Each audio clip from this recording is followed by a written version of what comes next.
పురుషులు సాధారణంగా అందానికి లోబడితే స్త్రీలు సాధారణంగా తీయని మాటలకు లోబడిపోతారు. మాయ మాటలు. ఎంతమంది చెల్లెళ్ళు ఈ పనికి మాలిన పొగడ్తలకు లొంగిపోతున్నారో.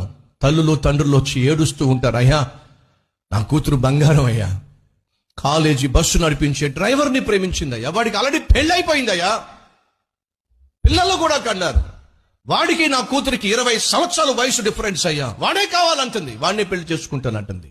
ఎందుకని? పొగడ్తలో. పనికి మాలిన పొగడ్తలకు ఈరోజు అమ్మాయిలు తమ జీవితాలు నాశనం చేసుకుంటున్నారు. ఎవరైనా మీ దగ్గరకు వచ్చి, అలాగే అబ్బాయిలు కూడా, ఎవరైనా అమ్మాయి మాటి మాటికి నిన్ను పొగుడుతూ నీ గురించి గొప్పగా మాట్లాడుతూ, ఉద్యోగం చేసే చోట మాటి మాటికి నీ గురించి గొప్పగా మాట్లాడుతూ పొగుడుతూ నిన్నేదో భుజాల మీద పెట్టుకునే ప్రయత్నం చేస్తే అది వాస్తవం అని చెప్పి మీ జీవితాలు పన్నం చేయకండి. మీ జీవితాలను నాశనం